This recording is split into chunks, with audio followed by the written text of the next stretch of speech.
much as they want. This is a right to listen to program, and as such anyone for any reason at any time can stop listen by turning the program off. The program is here for entertainment and hopefully some education. This will be accomplished through facts, fiction, sarcasm, and parody. Much like the mainstream media, we will try to verify information, but are under no obligation to do so prior to releasing said information. Any references to specific individuals that may or may not have done something is strictly for a point of reference and most likely was based on something found on the internet. Use discretion when listening and always feel free to double check our information if you want.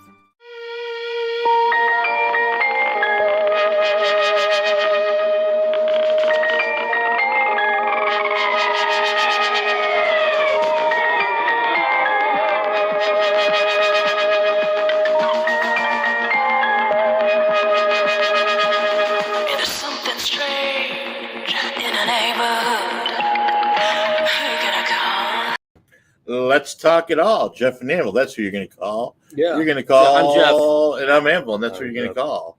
Yep. That was a Swedish metal band version of Ghostbusters that I found. But anyways, we're here. We're live. We're local. And we had to start over because we weren't recording. So we did part of the show. We still haven't mastered technology yet. So the first few minutes, we're not going to repeat it. But you'll hear it on the podcast, right? But you will not. It's good though because I have to make a correction to my correction. All right, you can make a correction. Do that. So anyway, we had talked about the F-29 Fulcrum. Yes, the Russian, fourth generation fighter. Yes, 2 weeks ago, and I couldn't understand where Poland got them. Blah blah blah. Anyway, they had an arms deal with Russia at one point and got these jets. They're not obviously the most advanced things that the Russians have. It's actually the Su-57 is the most advanced jet fighter for the Russians. The Su-57, Su-57, yes. So that came into play in 2012. I think that went into operation. So that is their latest version. I think there's a sixth generation fighter. And believe it or not, it's actually got the same number system as ours, which is F-35, which is odd, but I believe that is correct. I'll have to verify that again. But anyway, just so you know. Okay. They only have about 100 of them. We endeavor to get the facts right. We try to get our facts straight. We make mistakes from time to time. It may take us a while. Yep. Allegedly. With that being said, anything we may have said in the past, we maybe didn't mean. Yep. Allegedly. Yes. Mean or didn't mean. We're wrong. Sometimes it's meant in sarcastic. Sometimes. Yeah. And sometimes we drop names that we didn't even realize were real people. Well, I just found out that this person named Donna Lapardo is actually a real person. Is she?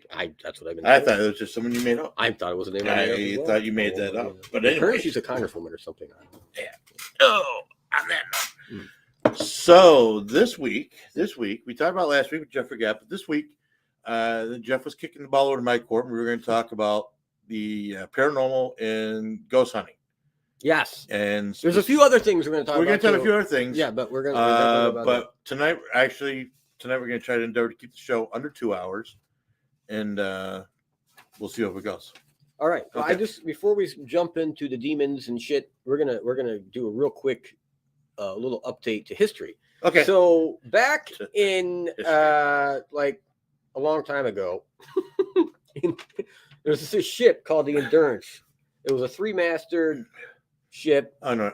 In which Sir Ernest Shackleton of a crew of 27 men and 1 cat sailed for the Antarctica, 1914. All right. Anyway, the ship launched in 1912 from Norway. 3 years later, she was crushed by pack ice and sank in the Weddell Sea off Antarctica. All the crew survived, apart from the ship's cat. The cat did not make it, unfortunately. But the reason I'm bringing this up is the ship was found on March 5th of this year. Yep. In almost perfect condition at the bottom of the place where it sank due to the frigid conditions and how pure the water was. Apparently kept this ship almost intact the way it was when it sank. So just a little piece of history that I wanted to share. I thought that was kind of cool. Yeah, and they said amazingly, they said the onboard pool was still full. No shit. It was. Wow. Oh my God. I was amazed. I didn't know they had pools back then. Well, they had a little onboard pool. And if you listen to this show, it it was still full. Yeah. After all this time, there was still water in that pool. Yeah, there was still water in the pool. I got to put a little whiskey in my tea. Oh boy. Yeah, this is where the show goes off the wagon here. Or wheel goes off the wagon. So we've got just going off the wagon is what's happening. Shit, just so you know. Okay, so we talked about a little bit. We've talked about paranormal ghosts and things like before. Probably one of the most overused terms in ghost hunting in recent years is the word expert. Well, that's one they're starting to overuse now. But prior to that was demon. Everything is a demon. See, I believe in the demon stuff. He doesn't. But, I don't believe in the demon per se. I don't believe in the Catholic demon per se. It's not Catholic, it's Christian faith. Christian, You can't say it's Catholic. Well, into that, he's right. If you research and look up demons, just about every faith has their own variety. They're all kind of the same. Jesus cast 7 demons from this person. 7 demons. 7 demons? 7 demons. Okay. All went out. Out. Jesus did it. It's in the New Testament. Was that before or after you turn the water to wine? I think it was after. After. It happens. Yeah. That usually happens to me after I've turned a bunch of water to wine. I release my demons, and it's not a pretty sight, let me tell you. But anyways, if you watch the shows, everything's a demon. I get it. There's something in the house, something in the building, something on the land that's just not pleasant. Just not pleasant. Mean. Sometimes they scratch, sometimes they push, sometimes they make mean sounds, they make mean noises. What we have found, what Lonnie and I have found over the years, is that basically if you were an asshole in life, chances are you're going to be an asshole in death. So if you're mean or miserable in your life, you're not going to all of a sudden be cheerful and pleasant once you pass on. And so I don't know if that actually makes you a demon per se, but you can be a miserable spirit and cause problems. All right. See, this is where I get confused with all the afterlife stuff. Okay. So growing up, I learned something. Okay. Or Lee would talk to us. You go to heaven, you hang out the pearly gates. Hopefully you get through them. If not, fuck. All right. Get that. All right. So then you bring in the spiritual world from your perspective. You're in a line, so it's psychics. It's not the first psychic I heard say it the way, word it the way you guys did. So you got this aspect where everyone's just hanging out when they're dead. Okay, got it. All right, and they're the same assholes they were before. And then I got, you get people who say that they had near-death experiences and they went towards the light and they saw their relatives and they saw someone they thought was Jesus, or they woke up in a field and they walked towards a big building. You get all these different stories. Yeah, different stories. And this is where it gets really confusing. Who the fuck do you believe? Who do you believe? I think it's with anything. I think everyone has their own interpretation, their own idea of what the afterlife is like. Again, some people say it's a long tunnel. Some people say it's a door. Some people say it's a light. But what I'm saying to you, I guess, and we'll have to have Alani on again, I think, to kind of go deeper into this. But she sees dead people, which is crazy. Which I'm not crazy, but it's wicked cool crazy. You know what I'm saying? They're good kind of crazy. So, with that being said, she brings them. She can bring them in from the other side to talk to the relatives or whatever. Where is she bringing them from? Are they hanging out in some other realm? Is everyone hanging out over there? Okay, so, do they take what? Now, see, I believe she's right, because I think she brought up the reincarnation thing, that we come back. And I always thought you have to come back till you learn enough lessons till you move on to a higher life form. That's how I've always looked at it. Okay. So with that being said, when you come back, all right, I mean, you have a punch card system over there, like, hey, it's my turn, I'm up. I mean, how does it work? Does she know? I mean, I mean, I don't know. 8 reincarnations, your 9th one's free. So, yeah, again, everyone's got their own belief system. Alani will tell you, I will tell you, I don't believe, Alani doesn't believe there's any heaven or hell. There's the next plane of existence, and there are several planes of existence.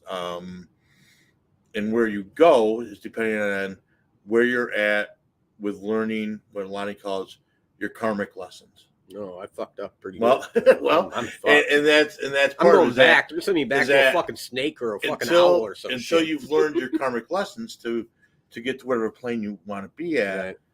You are reborn, reincarnated, sent back to learn those lessons or try to learn those lessons again and have another shot at it. Yeah, well, I was a fucking goldfish at one point. Well, I told you about that. I was a fucking yeah, goldfish. I wasn't making that shit up. I know you were. I know. That's what.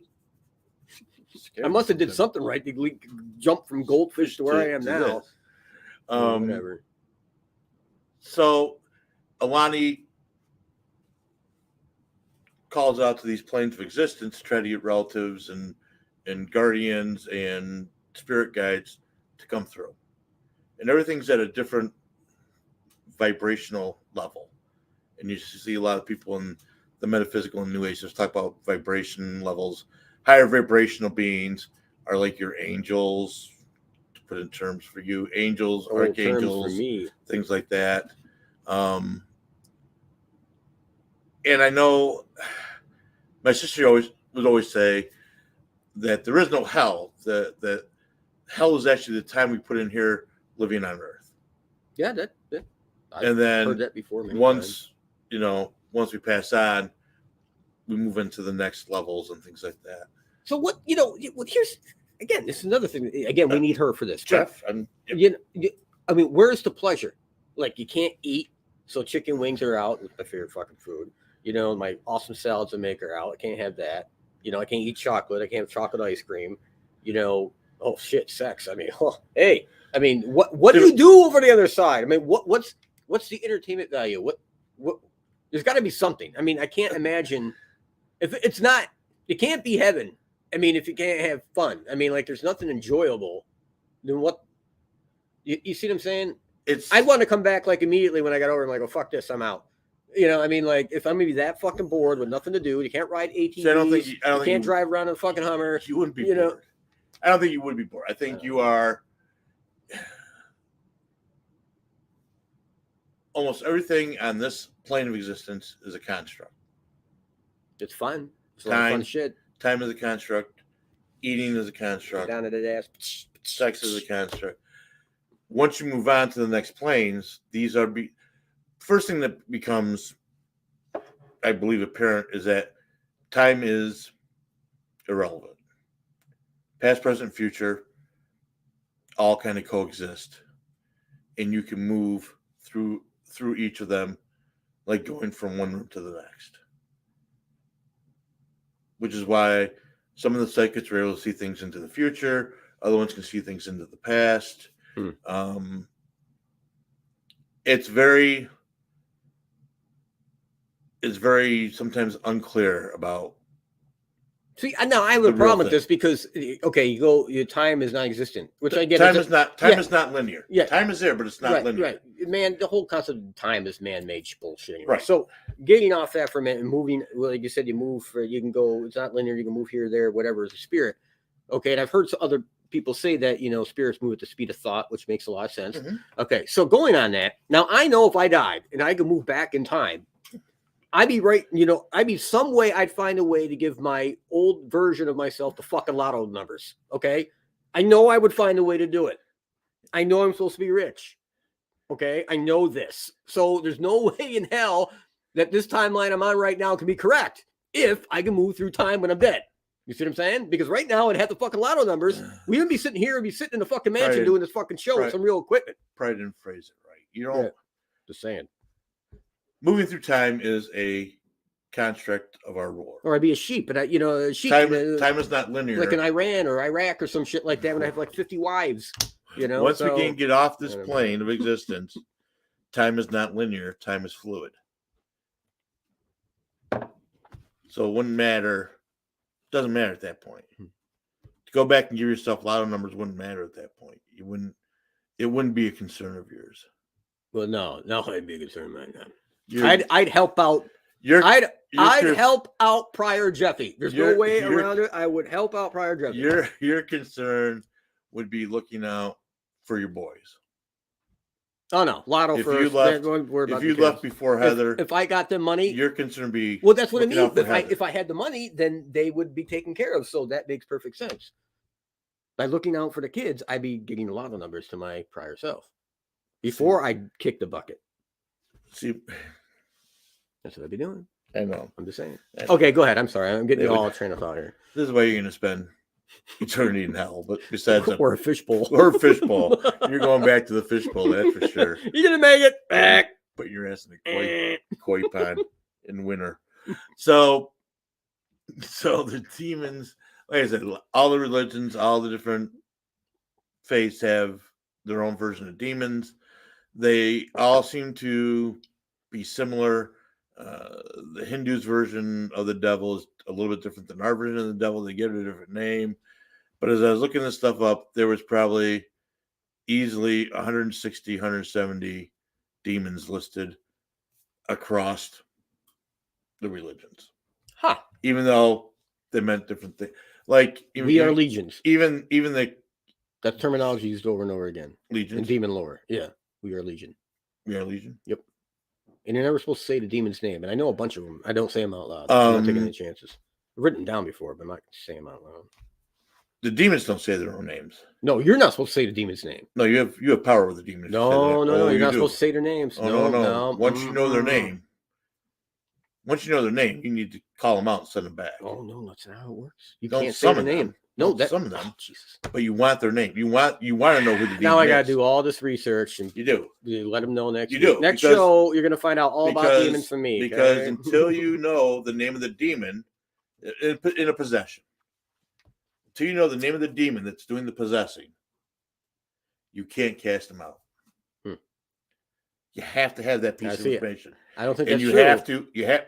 I'm telling you, I don't think it's I'm true half- because you my have to ex-wife, You I have knew to her trick- name and she was possessed me. I'm telling you now. You cast it out though, didn't you? Yeah, you know what it took? It took a lot. I It know was a lot to it cast does. that one Sometimes out. these Oh my exercises- Gosh. Takes a lot of Oh, yeah. exercising to get rid of them. Yeah. Yeah. Succubus. So It's like a fucking energy vampire.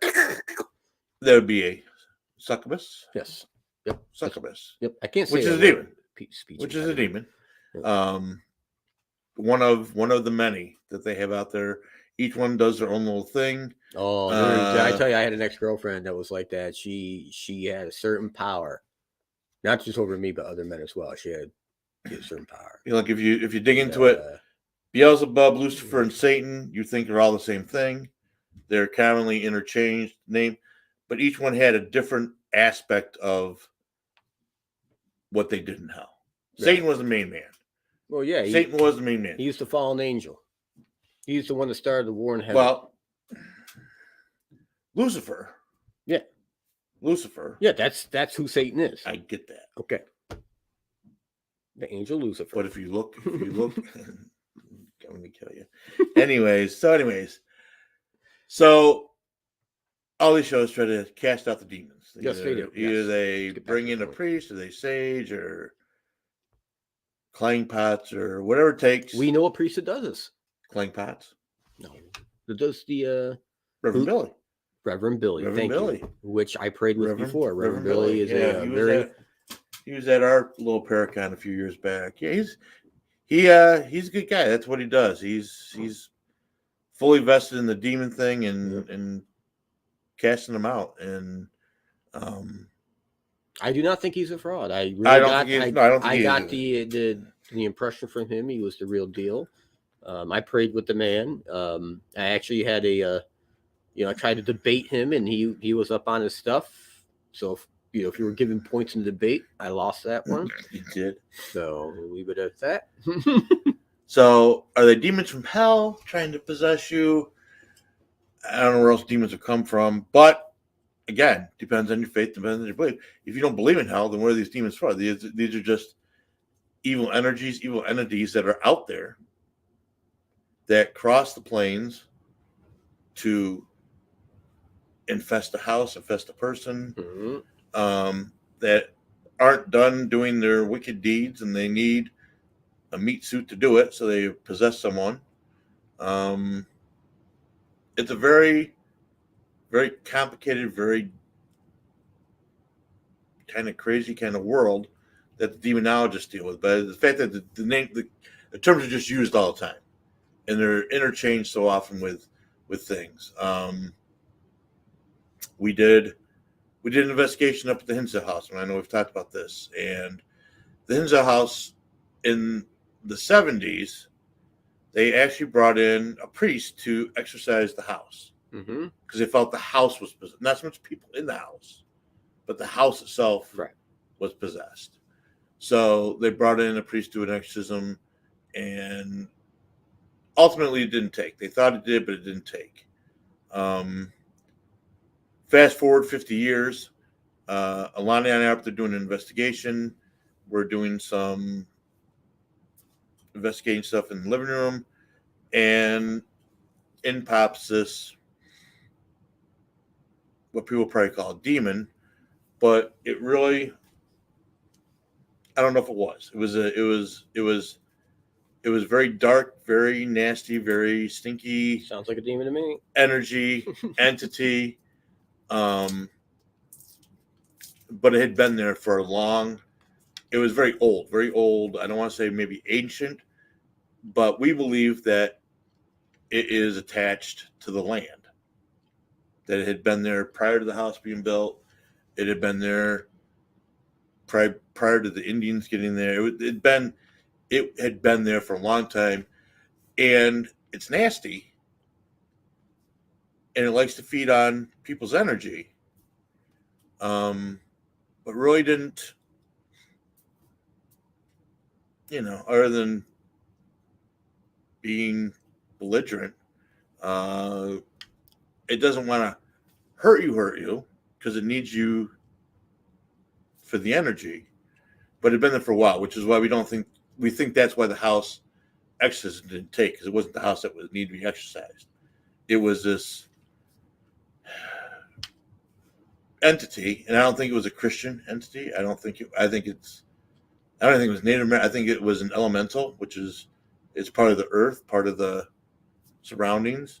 And I'm not sure that a priest or anyone could actually drive this from the land. I think it's there, and it's there to stay, and you just got to find a way to coexist with it. But again, who knows? This is all conjecture. I mean, obviously, Lonnie was the only one that saw this thing. She later had our intuitive artist draw it, and this thing was freaking creepy. Creepy. Didn't look like anything. Didn't look like a shadow man or a shadow figure or any of the demons you see in movies. It was tall, and it was skinny, and it was lanky, and it had stringy black hair and a very long oblong face and long fingers, and it could change its size. It could change where it was. It could put itself halfway into the floor. It could move very quick, and it was mocking the owner of the house, saying, you can do whatever you want, but I'm here to stay. And by the way, thank you for bringing all these people in to investigate, because I love the fresh source of energy all the time. So he was mocking Daniel. But I'll tell you, people feel odd at the inside of the house. Sometimes they feel sick to their stomach, but no one's ever been seriously hurt there or pushed or scratched or anything like that. But I think there's this elemental elemental being that enjoys the energy and is attached to the land. But that's just my thought. Obviously, there's no way to prove. There's no scientific way to do this. There's no, Alani has access to, I think, areas of her brain that other people don't have that makes her able to see across these planes or see when these things cross into our plane of existence. And there's other people out there with that ability. We just, I don't know. It's just can't be scientifically proven 100%. But you've got to trust the people you're with. And that's the thing about that particular field. And these people with these gifts, 10 years ago, 20 years ago, 30 years ago, people would scoff. The majority of people would scoff. But now we have declassified NSA and CIA, projects under the Freedom of Information Act, and we know that our intelligence community had programs set up for this very purpose, right? Using psychics and that kind of thing, and they had high success rates. Remote viewing. Yeah, remote viewing. So there was a lot of different programs based around these particular gifts.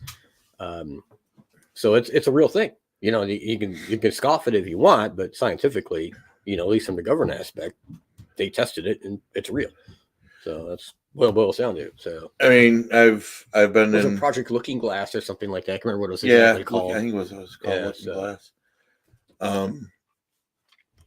There's a woman online that on Facebook, of course, that seems very credible. She approaches all this stuff from a very scientific method, and she has claimed that she has a mechanical way, a scientific way to increase a person's psychic ability. Oh, really? Oh. So I really haven't had a chance to have a detailed talk with her because I don't know how I'd be proprietary interested in that. this is. Oh, I'd be interested in that. That'd be cool. But I'll try. I'll be the guinea pig.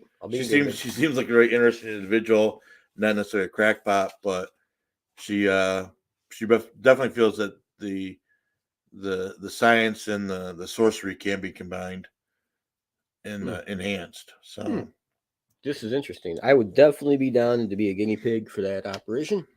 Okay. Whatever it may entail. Well, I think I would too. Yeah. That would be interesting too. It's like something out of a sci-fi movie, Yeah.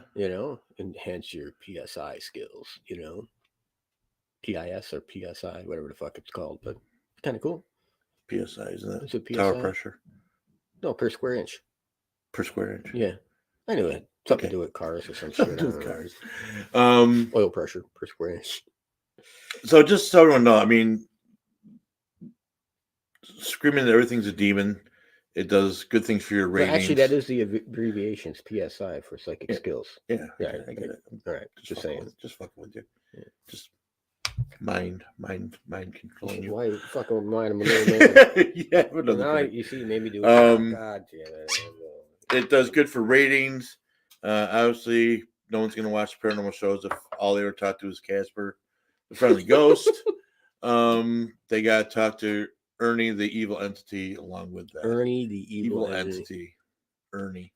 Hey, Bert. That was an evil Ernie, that's for sure. Come over here, Bert. I'm gonna fuck you in your mouth, Bert. Hey! Wow. Okay, Ernie. Actually, that was Ernie right there. Yeah. Oh, not all demons need to be exorcised. You're a bad man. Sometimes just smudging, saging, changing your frame of mind. If you're a negative person, and this is part of the theory too, is that if you're a negative person, you're going to draw negative energy. And if you're a positive person, you can draw positive energy. Again, when Lonnie talks to me about this stuff, when I first started working with her doing the ghost stuff, it's hard to get your head around some because there's apparently all these rules and regulations on the other side. Of course there are. It's red tape. It's like the government. They got all kinds of shit. That you would think that a being that didn't have to worry about linear time or any of these other things. All you gotta do is just tell them leave you alone, and they leave you alone. I don't think. And it doesn't work that way. As a rule, if you got a pesky poltergeist, sometimes you can tell them to knock it off. You got your keys are being moved. There's certain levels. I'll tell you what, dude. If there's noises, keys being moved, sometimes you say, "Hey, knock it off. I'm trying to sleep." Or, "Hey, don't find something else to move besides my keys." Sometimes that works. Other times you gotta start ramping it up a little bit. Break out the sage, smudge the house, throw down some salt, throw down some copper, throw down some iron. There's lots of things you can do. What were you gonna say? I remember watching. I watched a lot of ghost shows, and demon encounter shows, whatever, for the past 10 years, off and on. And it was one that really blew my mind because I actually had footage the family actually took. So you had the reincarnation, I don't know if it's the right word to use, but they not reincarnation. Reenactment. Reenactment, thank you. Reincarnation. Jesus. The reenactment of what happened in the house, right? Jeff. And they would use if the family members weren't comfortable to use actresses and actresses, but this family felt comfortable doing the reenactment themselves. But they also had real footage from the shit that went down in the house, Right. And they actually ended up moving out of this house because it got so bad. And shortly after, a lot of the neighbors' houses went up for sale too, because whatever was there was affecting the neighbors. And this shit was far out because the real footage. And I would have been the first one out the door too. I'm like, out. Fuck this, I'm out. Nope, it's above my pay grade. But they actually had footage of footprints of like these feet. They weren't human, they weren't animal, they were like a mix.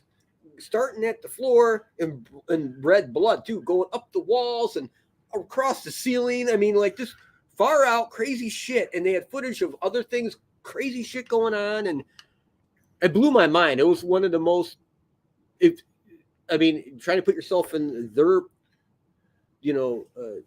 what they went through, right? Their position, that had to be absolutely terrifying. I mean, just absolutely 100% terrifying. Now, whatever that thing was, a demon, a bad spirit, whatever the hell you want to call it, that thing wasn't fucking around, man. I mean, like that was some scary shit. No, these things sometimes these things can be very possessive, crazy, just absolutely don't nuts. Like people.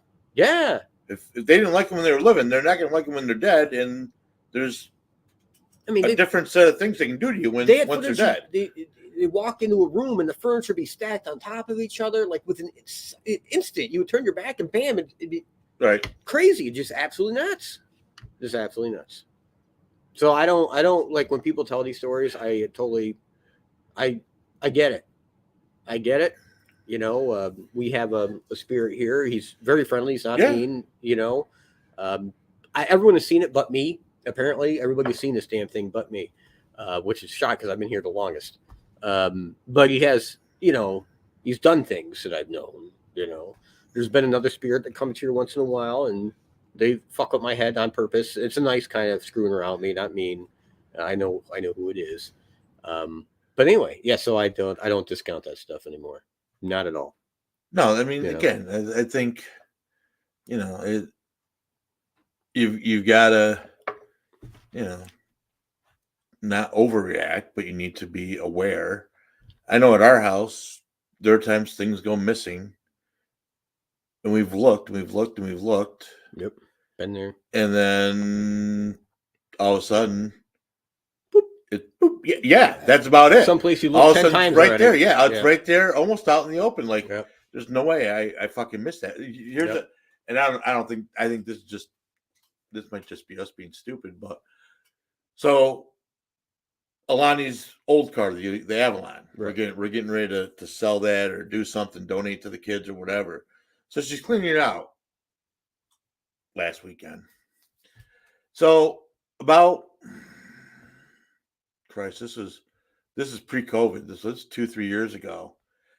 I had my tarot cards and I had my deck and I had them in a flame red bag. It was nice. And in the bag, I had little tokens. I had 3 gold coins from Trump Plaza. I had $1 and 2.50 token, casino tokens, back when they used casino tokens. And I had a poker chip that was a special Star Trek anniversary one that has 50 years on the front and Klingon symbol in the back. And this is the bag. And I had a torn dollar bill that was in there with that. And all of a sudden, it's gone missing. We went through all the stuff we went to shows with. We tore apart any bag we used to take to show. Couldn't find it. Been 3 years at least. So Line's cleaning out her car Saturday. And what's in the armrest of her fucking car? It's these goddamn tarot cards. There you go. And the coins and everything in there. And I'm like, you gotta be shitting me. We've lost digital recorders in the house. And then all of a sudden they pop up. These things happen. I know Alani sees animal spirits or animals. And, she saw what she thought was our current black cat, but that cat's curled up on my chair, So these things happen. They're not all demons. They're not all nasty. No, absolutely not. No. You've just got to, decide what level you're comfortable with and know. And again, if they are, not friendly demons, but if they're friendly ghosts, friendly spirits, if they are not looking to cause a problem, then you can say to them, if they're making a racket at 2 a.m, tell them Knock to it off. knock it off, Yeah. and usually they will. So again, it's an interesting field. There are no clear lines about what is and what isn't. Everyone has their own thoughts and definitions. Don't believe everything you see. There's reality, and there's reality television. Well, I'd tell my own story in this house. I'll tell one of the stories. Yeah. So one story here. It was before Heather and the children moved in. We were dating at the time. So the house. This is a big house. So it's just me and my dogs. And Typhoon, the one that has passed away now, she used to sleep with me. Mhm. It's before Moonshine came along. So Typhoon would sleep in the bed with me, just like a person. She put her head right on the pillow next to you. It was crazy. But always, even as a puppy. Anyway, best dog in the world. Oh, God, I miss her. So one night we're watching YouTube videos about UFOs or some shit or Bigfoot. I don't remember what it was, but it was like 2 a.m. and we're watching this stuff, and I'm eating crackers. The lights are out. There's a storm going on, and the door's shut to the bedroom. And out in the hallway, something starts scratching at the door. Not low. I don't have any cats. I didn't have any cats. But up high on the door, like the middle of the door, it's just scratching, like someone's fingernails were going down the door. I'm like, what? And the dog, even Typhoon was like looking at the door. And, yeah. And the dog looked at me, and I looked at the dog. And we both looked back at the door. It was like one of those moments you see, the Family Guy or something, where Brian's looking at, whatever. But it was like, we're both like, what the fuck is that? So her ears went down, and I'm looking at her. I'm like, hey, you're the pit bull Rottweiler. You're checking us out. So I'm like, hey, I was scared. I'm not gonna lie, I wasn't. And then the doorknob. So you had to scratch him, and then the doorknob started turning. I'm like, oh no, I'm not making this up. This really happened, right? Because I immediately text Heather that night. I'm like, I hope you're awake because this is the weirdest shit ever. So, first thing I did was went over to the lamp, turned it on. There was light in the room. I got up next to the door. I grabbed the dog by his collar. I'm like, this is your job. I opened up the door and then I threw her out there. The dog. Yeah. There was nothing there. There was nothing there. And I was so freaked out. So what I did was I took baking powder soda. I put it on the outside of the door. I'm like, if it comes back, I want to see fingerprints, It didn't happen again. It never happened again. I think I knew who it was at this point. And they told me that if they had ever died young, that they were going to fuck with me a little bit. And they did. So I know who it was. Funny, you got me. You're listening, probably. You got me. Good for you. But anyway, it did scare the shit out of me. I'm not gonna say but that was my real encounter where I wasn't drinking. I was totally sober. It was just no explanation in the world could make that happen. The scratching at the door and then the doorknob starting to turn back and forth. Nope. No. I hear you. I'm I don't have Alani's ability, so usually when I'm in a house, I don't get these eerie feelings or odd feelings, or I'm just like looking around, checking. It takes one time. Yep, one time to convert you. It doesn't have to be much of anything, right? Like I said, I know I've talked about this that we were reviewing evidence, and the little boy that said hi, and then this voice came back and said, all right. What else? You can't debunk it. It's nothing. It wasn't a videotape. It wasn't a video game. It wasn't a video on TV. It wasn't a TV. There were no men on the investigation. Just this 2-year-old kid. Yep. And Alani, another female investigator, and the mom. Where did it come from? What? Yeah. Yeah. Where did it come? So that one can. But I'll tell you what. It wasn't until we went to a house. And Alani, and I know I've talked about this too. Lonnie and I walked in, and the minute we walked in, an older woman said, hello. And I didn't say anything initially because the woman's whose house we were at, she was talking about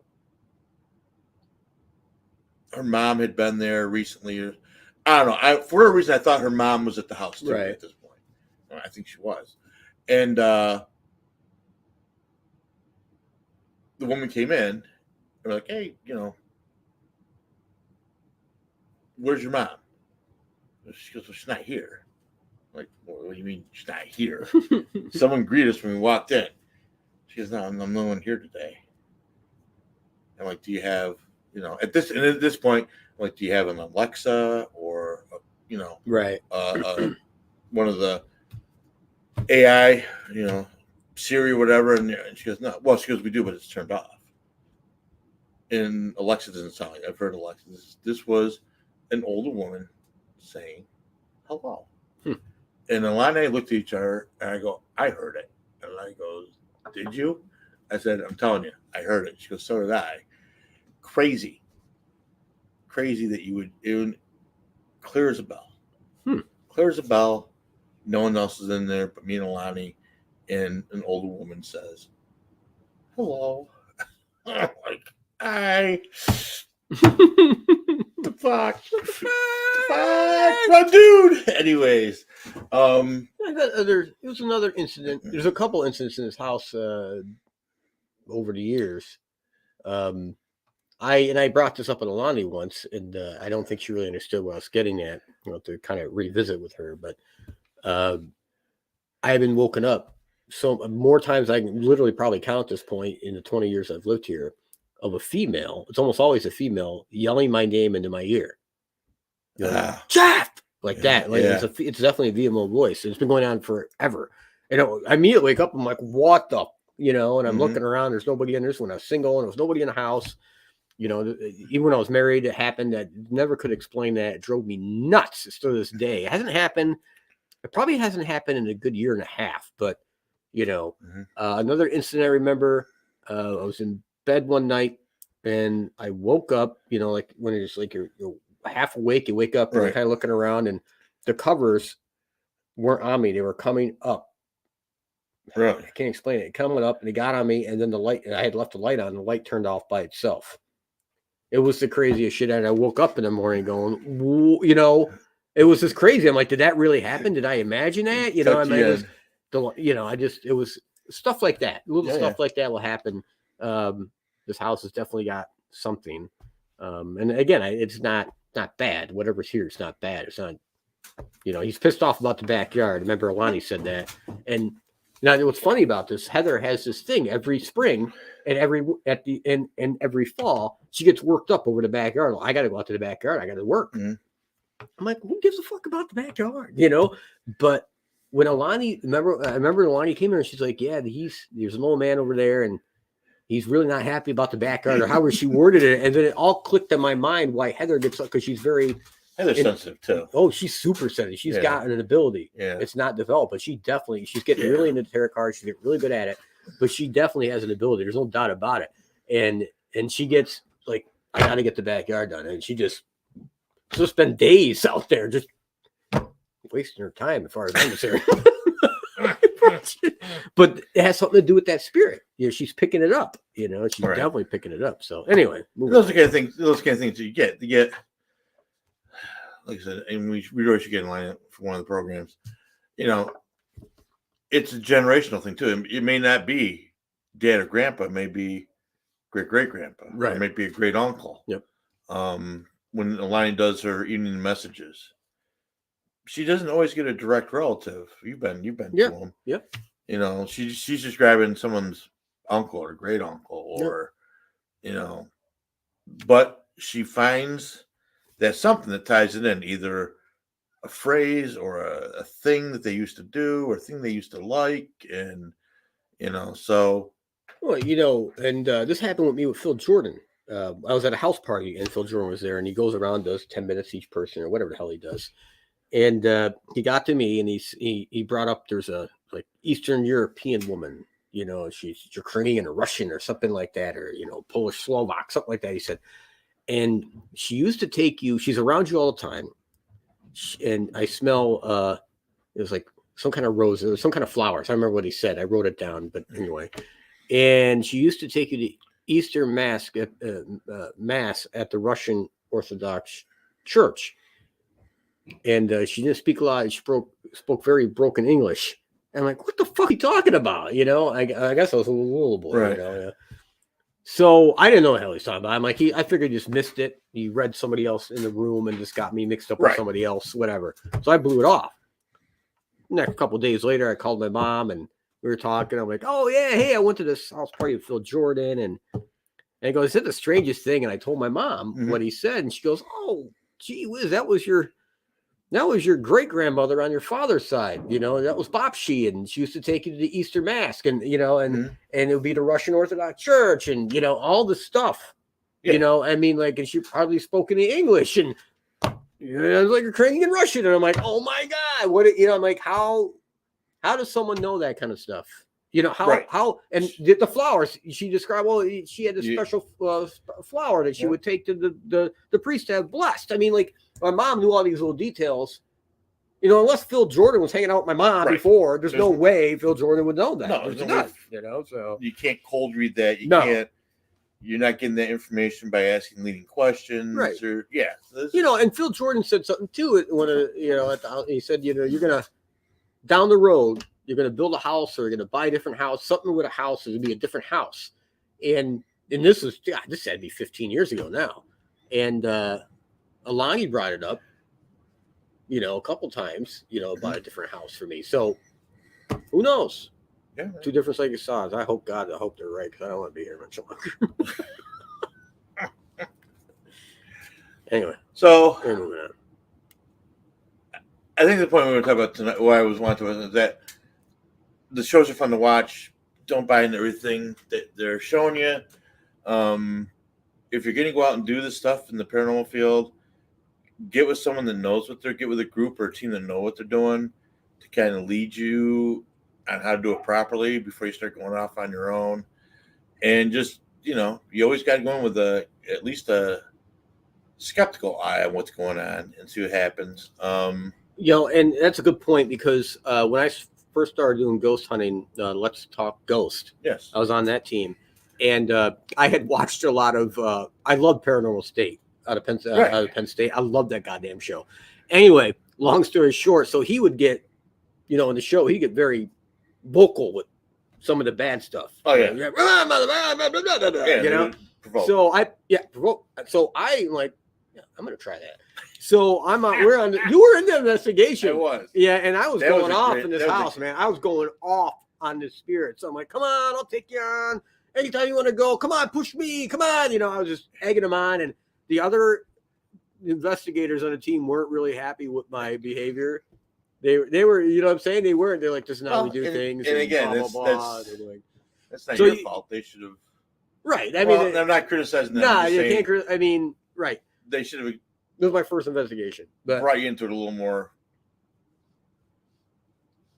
controlled. Yeah, exactly. That was a great location. That was a great location. We got some interesting information. We got some interesting stuff out of that spot. But what really blows my mind about this stuff too, folks, if you ever get a chance to go on a ghost investigation with people who know what the hell they're doing, you should do it, because the amount of equipment and the amount of, you know, like the equipment and the sophistication of some of this equipment is it's mind-boggling. Like some of the shit that I saw, I'm like, what the hell does this do? We were like, I'm like, wow, that's actually pretty cool. You know, the better equipped teams have some pretty cool stuff. They have cool stuff. Yeah. The better finance. Yeah, the better finance. Better finance. Yeah. This stuff is not cheap. It may have been cheap when it was originally built for something other than ghost hunting. But once they figured out that paranormal investigators can use this shit through the roof. Through the roof. Yeah. Ghost hunting machine. Boom. Price goes up. Yep. And I'm a victim of that. I will say during COVID, I had some extra money. I had some extra money on hand, and I went and purchased one of the SLS cameras, which basically it's a deconstructed Xbox that uses the mapping technology that Xbox uses to do, you know, the hand controls like this, and then it relays that to a computer program that creates a stick figure in the frame to show you where the computer is picking up a possible spirit. Yeah. I like it. I think it's. I don't. Worked? Have you tried it? We have tried anything up yet? We have tried it, and it does seem to pick stuff up. But you need to be aware that it picks up false positives. Mm-hmm. If there is something in the room that looks like a stick figure, it'll key in on that. So you got to make sure that what you're looking at is not like the edge of a wall and a coat rack coming off of that wall. You know, you've got, again, you need to go in with a skeptical eye and say, okay, this is picking up that, and that's not a ghost. And what you've returned for folks, if you had the original Xbox 360, they had a device that you could attach to them, and I have it actually. And you could play virtual games like bowling and stuff, and pick up your movements, and you throw the ball, and you see it on the screen, and go down to whatever it may be, boxing games and such, basketball games. They had all. I can't remember the name, but this is designed to recognize human figures. Yeah, right. But in order to set this up, you'd have to. It would scan you where you were standing, and you had to make little movements so it could get your motion correct. And it would load it into its memory, so when you went to bowl and stuff, it would know where to find you in the room. It was really kind of cool technology, and they actually had it for the Xbox One when it came out as well. And it was part of the standard package. You had to get it, but they didn't make it after. It wasn't a big hit, put it that way. But very good technology. I still have mine for the 360 somewhere around in this house. So basically, it shoots out thousands of little, and it's infrared dots. Yeah, infrared dots. Technology. They're green. They're not red, but they're green usually. Yeah. So it maps everything in front of it with these dots, and then anything breaking these dots plane, it can tell not only that the plane's being brought, but it can judge distance to and from. So they converted that technology to try to pick up something that may not be there to the visible eye, that's distorting these dots, and that's how it works. Pretty far out stuff. It is stuff. Yeah, pretty cool. Expensive. I will tell you, if you want to get into this, you need to have a flashlight, a tape recorder. Yep. If you have access to a camera, that'd be great, but you don't need it. You do a lot of questions, see if you get EVP. EVPs are probably the best evidence you're going to get. It's the easiest to debunk because there's only so many things it can be. Either you were talking, someone else was talking, or something that wasn't there was talking.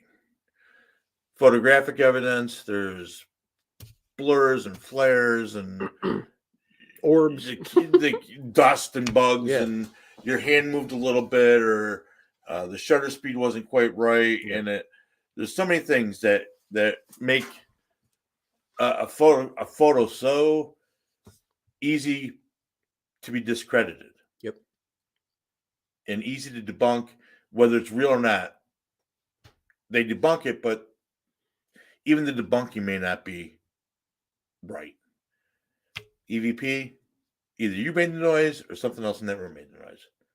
And once you eliminate anything that was living in that room making a noise, you got yourself an EVP of something that wasn't living in that room with you. So, tape recorder, you record, it documents everything that you're doing. Flashlight, so you're not falling down things. The other stuff makes for great entertainment. We actually use the same product, you and I. You use it for ghost hunting. I use it for Sasquatch. But what's the little recorder that we both have? That the Tascam. Tascam. Yeah, that's a great thing to have. Get the enhanced version like I did. Very nice. Works. It picks up everything. It really does a great job. And I got mine more for like doing like not so much for ghost hunting, but for doing the Sasquatch stuff I know we do. For doing, if I was out and about in the car, I wanted to do a quick blurb on something to record things.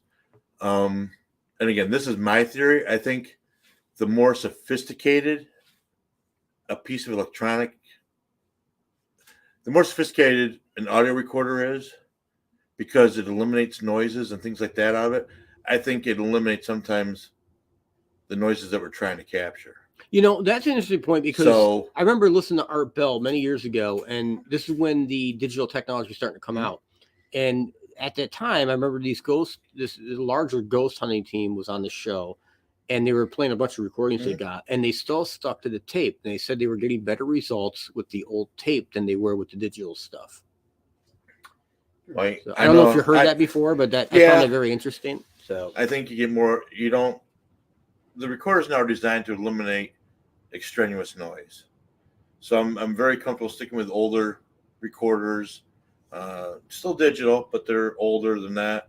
I look for ones that aren't necessarily highly rated for eliminating background noise, because that's what you're looking for. The EVPs you're going to get EVPs in the white noise, the background noise, things like that. So if you're eliminating all that, I think you're eliminating the chances of catching those EVPs down the road. But that's, again, my own philosophy, my own feeling. Fascinating.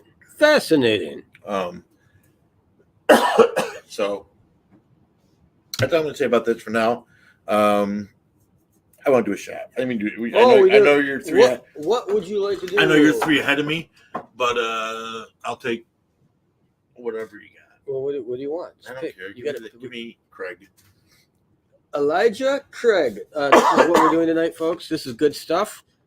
This bottle at the local Wegmans liquor store is about $57.99. It's a good, decent sized bottle, and if I put my glasses on, it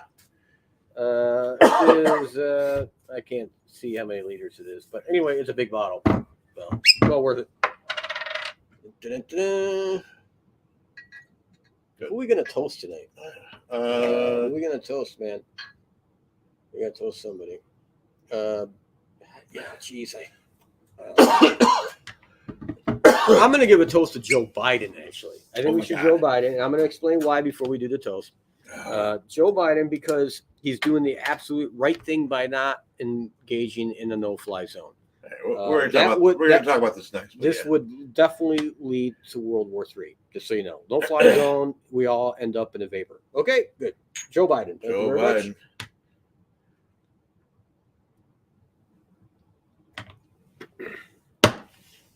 So I only do a half because I like to sip it, but it's me. I'm a sipper. And then you end up like that and you do the whole thing. Motherfuckers. And then he needs water. I don't have any. Okay. All right. Want some water? I didn't want No, thank you. I'm good. Ooh, doggy. So, are we going to move on to with the stuff that's going on then, all right? Do you have any reports and UFO reports? Well, yeah, we'll do that later. But, I wanted to I did want to do something that I thought was interesting. I did a little math today and research. Okay. On my lunch. All right. So, the Biden administration, Kamala Harris, the dipshit John Kerry, who, God, I worked on his campaign too, and I'm glad I did because he was an idiot. They're all pushing the electric vehicles now because of the oil and gas prices, right? So I went to the AAA to find out AARP, whatever the hell it is. What was the average American drives? How many miles per year? Okay, so the average, AAA. Thank you. I knew it was AARP or some shit like that. Whatever his fucking places are. They're all the same people. Two different things. But crazy anyway. fucker. Fuck you. The average American drives 13,500 miles a year. 13,500. Okay, that comes out to be about 39 miles or so a day. So 39 miles or so basically is what each person drives on the average. Okay, based on current average miles per gallon, which is 25 miles according to the AA, what is it, AAA? AAA. All right, so it's 25 miles per gallon. That's what the current, if you took all the cars combined and trucks, it's 25 miles, okay? Mm-hmm. Okay, so based on that, at 13,500 miles, you get 540 gallons of gas to meet the requirement you need, okay? 540. Okay, base it on $4.50 a gallon, because that's basically where we're at right now. That comes to $2,430 per year for gas, or $203 per month, or $51 per week, or $8 a day. Okay, based on those numbers, $8 a day to drive 13,500 miles. Now, if you own a truck obviously the numbers get worse. All right. So I averaged it out the 12 miles per gallon. Okay. Which is 1,124 gallons of gas per year. Okay. That's $5,058 per year in fuel costs, or $422 per month, or $106 per week, or $16 per day. So basically double what you'd pay for a car if you're driving a truck. It's basically what it boils down to, which is kind of fascinating because I really crunched these numbers. Now, let's compare a cheap gas-powered car for 2022 and a cheap electric car, both on the same manufacturer, to be fair. So I picked General Motors. Okay, this is their 2022 models. The Chevy Spark, dealer price as of today, meaning today that we're doing this show, okay, as on their website, the cheapest model they have delivered to the dealer for you to jump in and buy that day was $13,995. That's not bad. Okay, the miles per gallon is 30 city, 38 highway. Okay, that gives you a range of about 380 miles if you average those two out. Okay, which is 386 gallons based on 35 miles per gallon. A cost per year was $1,737, which isn't bad. Okay, $1,737 per year for gas for that particular car. Now, let's jump to the cheapest General Motors electric vehicle, which is the Chevy Bolt. Dealer price as of today on their website that you would pick up today, because you have the shipping costs, whatever, is $34,700. Okay, that gives you a range of 259 miles on a single charge. So again, the gas powered vehicle gets 386 gallons, okay, based on a full tank, and the electric vehicle gets 259 on a full charge. Okay.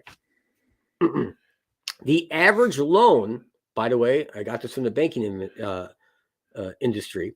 The average car loan is 72 months now. It's no longer 60 months. It's now 72 months. So most people go for the longer term. Okay, so that's basically 6 years. All right. So where did I go with this? So if you took the cheap gas-powered vehicle that we talked about, all right, which was the Chevy Spark, it's $10,422 in gas over a 6-year period. That doesn't seem right. Okay, that's wrong. We'll skip that part. All right. Anyway, okay. Oh, I get it. Wait a minute. I get it. I don't know where I get. No, that's right. Yeah. No, that's right. That's $10,420. I had that right. Okay. I was not drunk on my lunch. Great. That's okay. So if you took that amount and then applied it to the price of the gas-powered car and compared it to the electric vehicle cost over the same amount of time, because you're still going to pay off that electric vehicle in the same amount of time you're going to pay off the car, right? That's a $10,278 savings over electric vehicle. You're actually saving $10,000 a year by driving a gas-powered car over an electric vehicle. And these are the cheapest things you can get through General Motors anyway, all right? So you're saving $10,000 a year. Now, granted, that does not take in your oil changes. But then I'm like, okay, I'll add that in, all right? So your oil changes, okay, you can go 5,000 to 7,000 miles per year now. Okay, so that's 2 oil changes a year. Even if you go any place but the dealer, you're not going to pay more than $50 for an oil change. Okay, so you're looking at $100 a year. That's $600 over the life of your loan for oil changes. $600. That's it. So $100 a year. Okay, $600 over a 6-year period. You're still saving, over $9,000 a year. Or, I mean, on the term of the loan, you're saving over $9,000 over a 6-year period by driving a gas-powered vehicle. All right. Right now, prices are going up for planned electric trucks. All right, because I was going to get prices for electric trucks just to compare. So we'll have to wait a wee bit longer on that because the prices are skyrocketing. All right. Inflation's going nuts. We all know we're at a 40-year high now for inflation. So prices for electric stuff is going up. And not only that, I did on Facebook. I don't know if we talked about on the show, but I did a comparison between towing ranges. You did. Okay. There's no comparison. Okay. Sorry, but a gas-powered truck is going to take you a hell of a lot longer range towing even a small trailer at this point. There's no comparison. Yes, the performance of the electric vehicles is amazing, even trucks. When you go 0 to 60 in 2.9 seconds in a truck, that is amazing. Can't take anything away from that, but you can't tow for an extended period of time. Okay, you just it's 140, maybe 150 miles on a full charge. Okay, just remember that. Where a pickup truck with a 32-gallon tank can go over 400 miles at this point, towing the same amount of weight.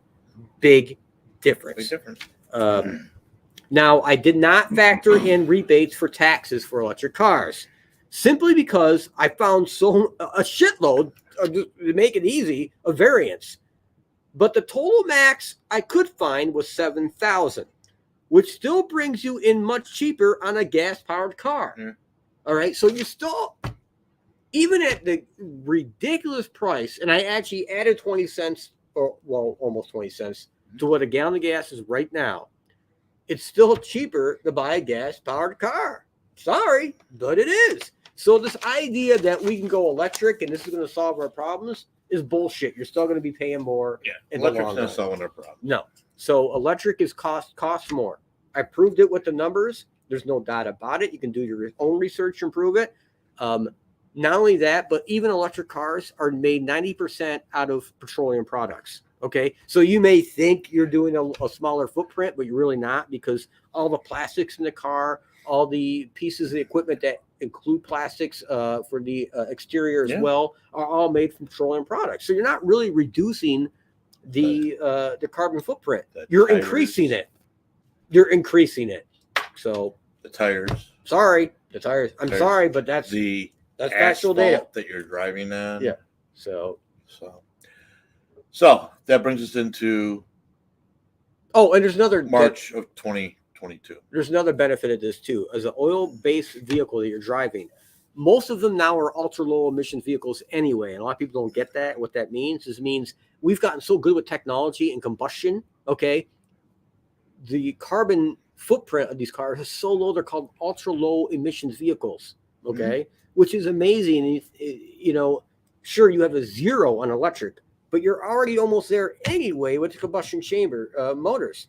Okay, now when you go to the pump, okay, and you put gas in your car, you're paying a tax.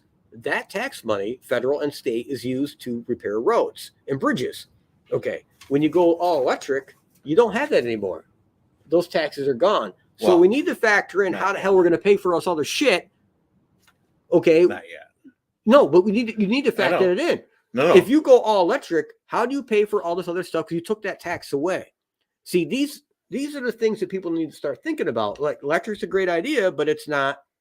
As far as I'm concerned, it's not the right future. The right future is a hybrid system. So we'll leave it at that. And I don't own an electric car. Probably never will. But the current charging stations, do they charge you at these charging stations? Yeah, you can plug in. But how does it charge you? I don't know. How do you pay? I honestly don't know how that works. Does it cost you to do that? I don't know. And I don't think it does. I don't think it does because they want to promote. Right.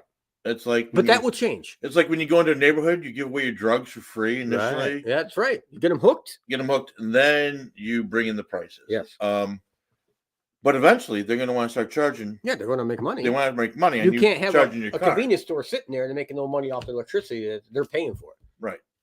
So eventually, it's going to cost you to charge your car. Oil. Which is exactly. This electricity is coming from someplace. Right. And since we're not doing a lot of nuclear in the country right now, right, it's coal. And I don't care if they tell you it's clean coal. There's no such animal as clean coal. Well, see, here's the funny thing. There really isn't. No. Right now, you're right. I'll give you that. But we'll have to do a show on this. We'll have to get our facts together on this because there is a guy. There's a scientist. He had grants, and this is well publicized. It was on CNN even fake news CNN had this guy.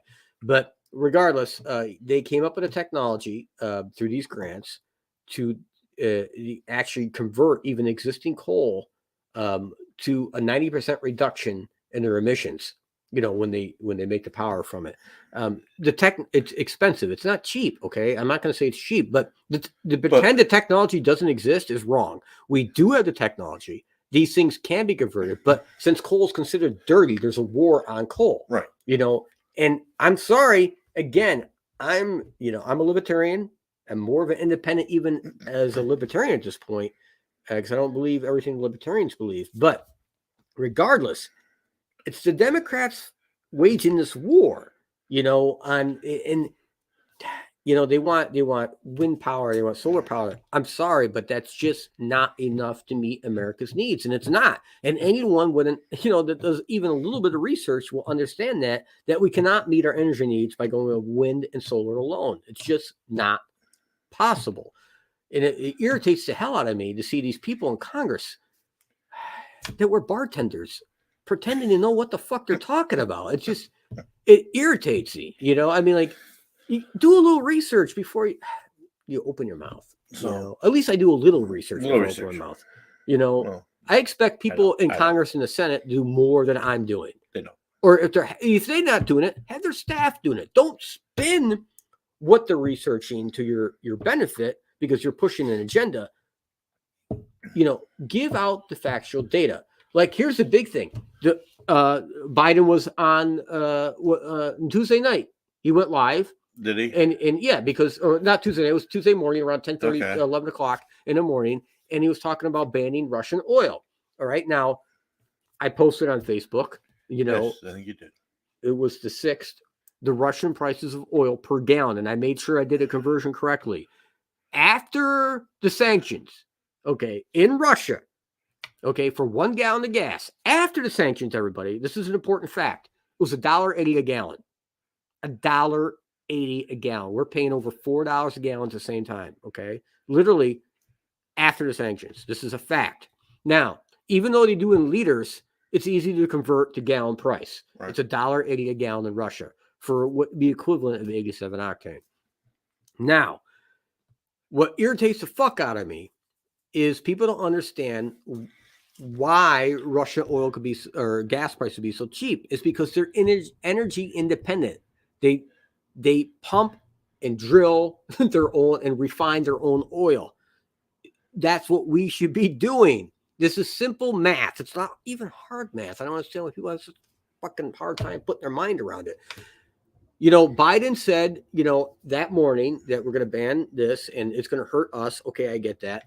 But then he went on to lie. He said, I am doing, his words, everything I can, and this administration is doing everything they can to keep or help with the gas and oil prices. They're not. And that's a lie. And I can tell you why it's a lie. 100% it's a lie.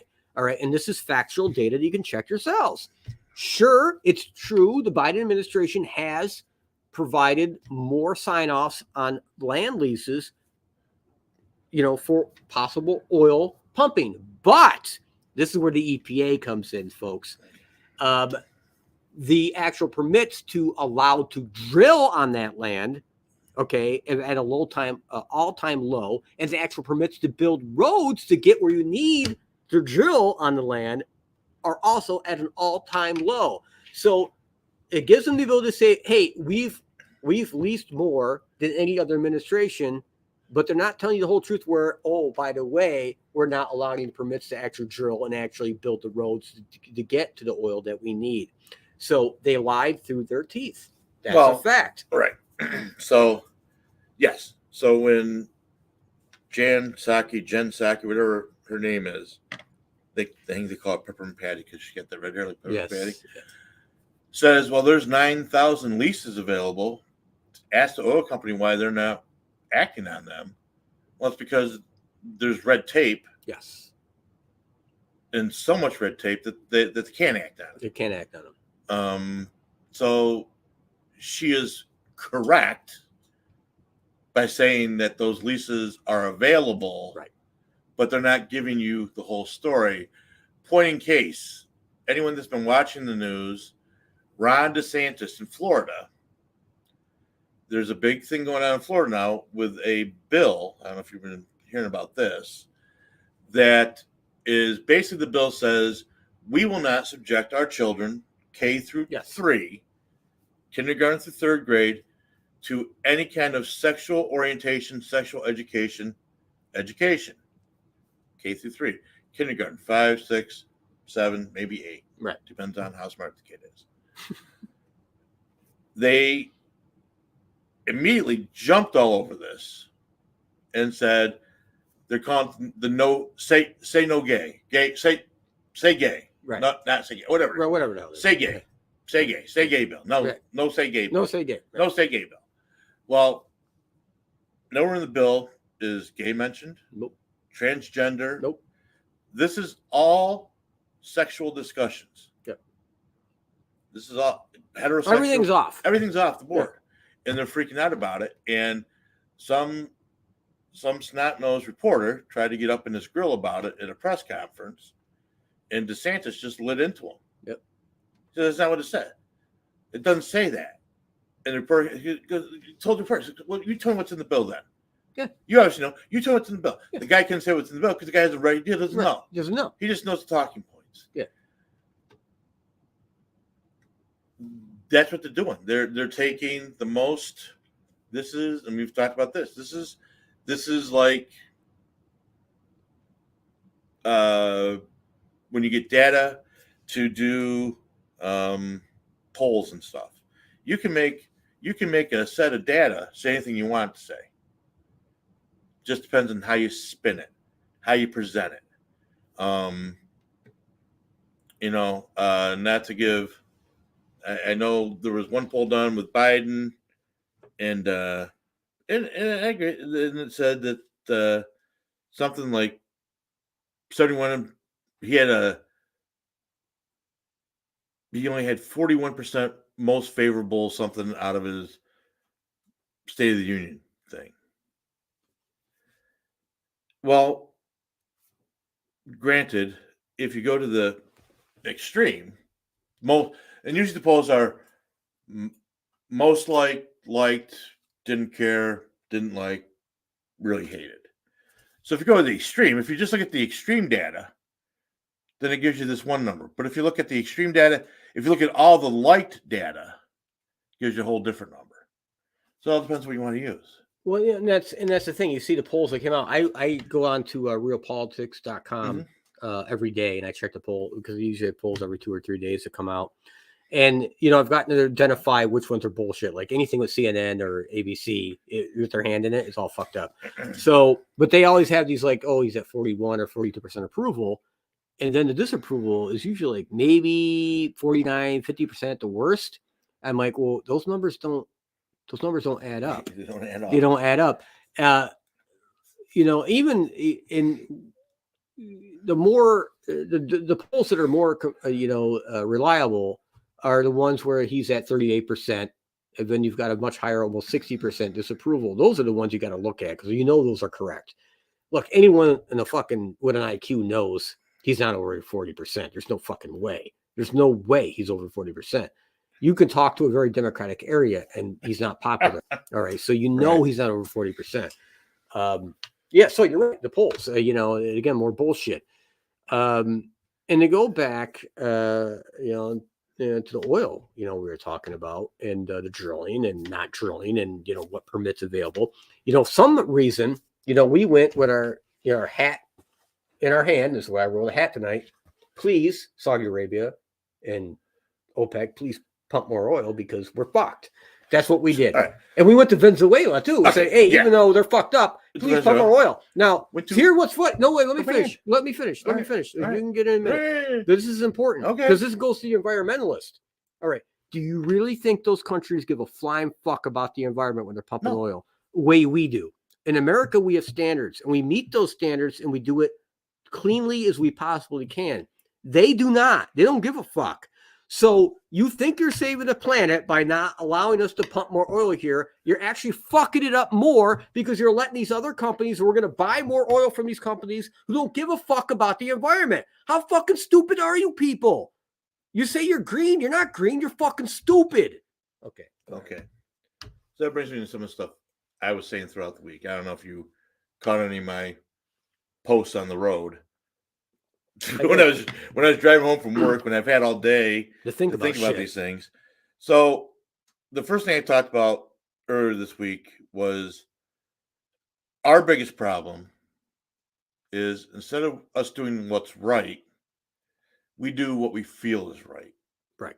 Yep. And usually based on polls a lot of times. What we feel is right may not be the right thing to do per se. Yep. And then I talked about gas. And I get it. I know my rant. I was bitching because, the prices are going up, but we're still using gas that was pumped at $89 a barrel. I get it. I was pissed. I probably should have been more clear. I get it. Oil is a future commodity. That means it's like the stock market. So any little hiccup can throw it into where a hiccup would throw the stock market down. A hiccup throws the price of oil and gas up. Right. So when Joe Biden says he's doing all he can, he's not. Because all Joe Biden would have to do initially is make it clear, sign the executive order, that he's cutting through the red tape. We're going back to Trump era. Yep. Not error, but era. And just that announcement alone would start to drive the price down. Yep. Would start to drive the price down. Whether the companies complied or not, that's a whole nother thing about price gouging and profiteering. But that in itself would start to drive the price down, not only internally, but at an international level. Well, Biden also has another weapon at his disposal he's not using at all. Trump did. Trump, well, I don't know if he actually used it. Trump threatened. When the COVID crisis happened, Trump told all these corporations they needed to retool, make fucking masks, or we're coming in, we're going to make you make a fucking National mask. Defense Act. Yeah, the National Defense Act. So, and that gets signed every couple of years. That gets put in authorization. They throw all their shit in there. But Biden has an authority under that act to force oil companies to drill, okay, which would force his administration to cut the red tape at the same time. Right. So to pretend that you can't do everything, or to pretend you're saying that you're doing everything you can is a complete fucking lie. It's a complete fucking lie. And to keep, the small percentage of people who are fucking stupid, the greenies, happy. That's what it boils down to. That's all it boils down to. People can't afford a $35,000 electric car. They can't do it. Okay. They can't. Middle class can't afford that right now. No. Prices are going through the roof for everything. We can't afford a fucking car payment on a $35,000 electric car to make someone else feel fucking happy about themselves. All right. Open up the fucking taps. Pump the fucking oil. Let's get this shit rolling. Stop fucking around. So one of the other rants I got on was, okay, and this is, I don't agree with what's going on in Ukraine.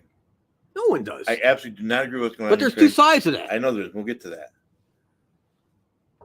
But what I don't understand even more is how we can give China, I do understand why, how we give China a pass on human rights violation, genocide, sterilization of its population, slave labor.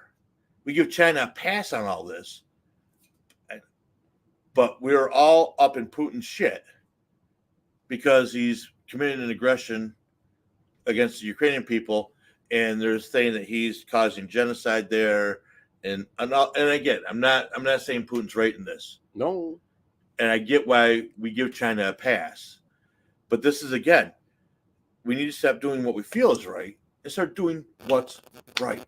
We actually, under the Trump administration, Nikki Haley and such, we actually left the Human Rights Forum or Council, Right. whatever, because China actually ended up in charge of it. Yeah. It was their turn to run it. And we knew it was bullshit, so we actually left that council, rightly so. And of course, Biden, what's he doing? Rejoining it. We're rejoining that fucking council, even though China runs it on human rights. Ow!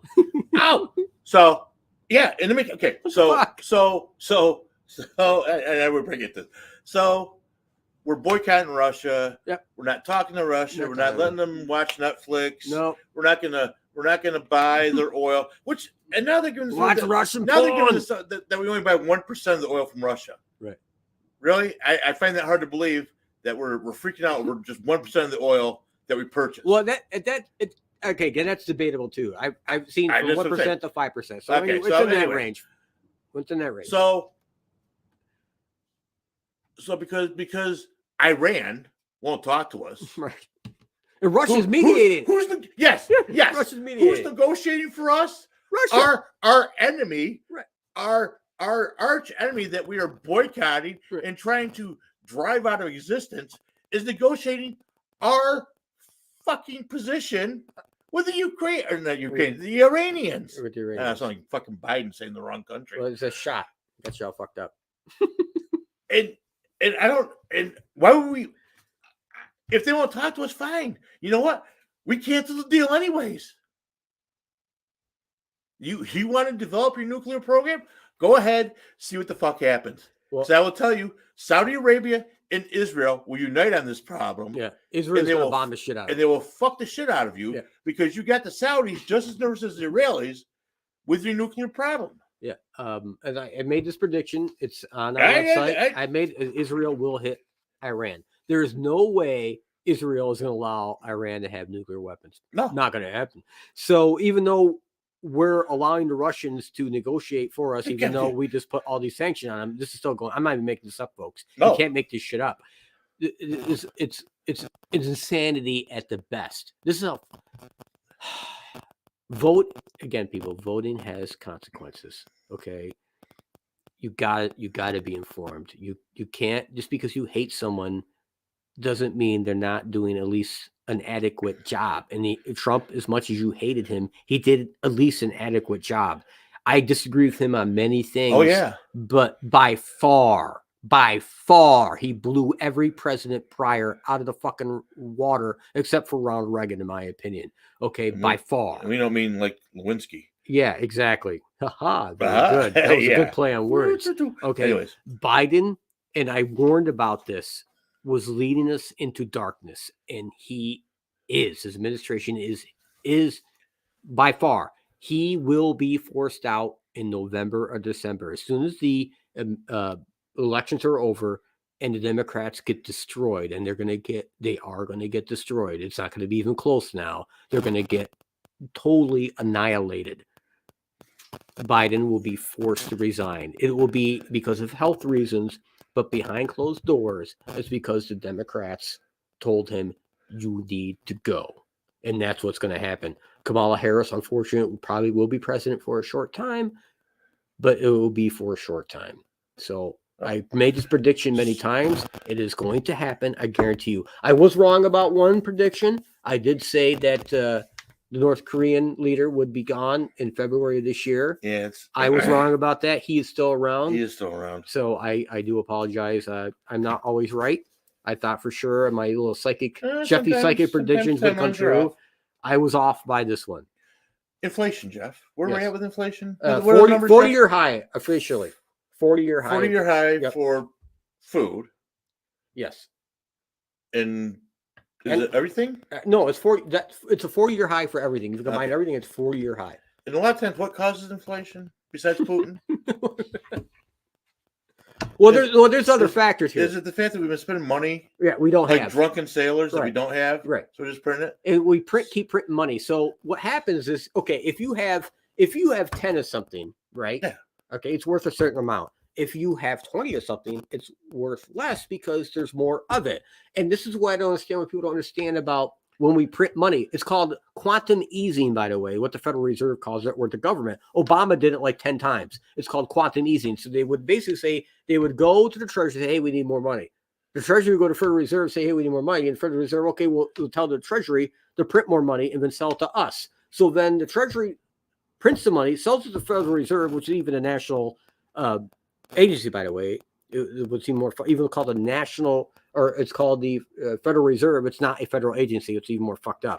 So they would charge the Treasury to print the money, and then they release it to the banks, and the banks usually get it for a very low rate. But the banks would then charge all the companies and people like you and me even more money for the money they just got basically for fucking free, right? So the money is being printed at massive amounts beyond history any prior. So we have all this massive money being printed into the system, okay? And what that does, it devaluates what you have.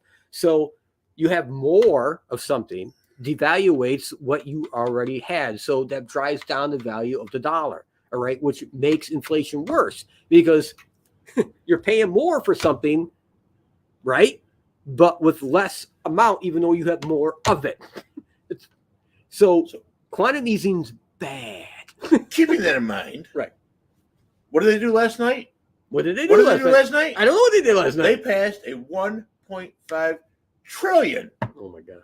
With a T, trillion omnibus bill to cover our spending as a government, but also in this bill, it was passed in two parts. But also in this bill, and again, I'm not saying anything about the Ukraine. 13.6 billion is earmarked to go to the Ukraine.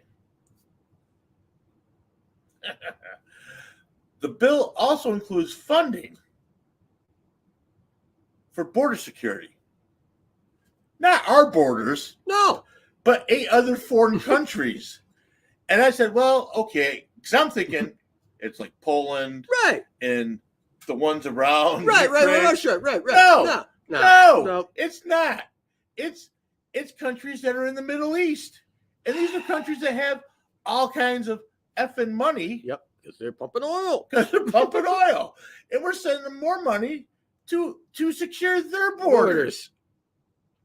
Are you effing kidding me? Yep.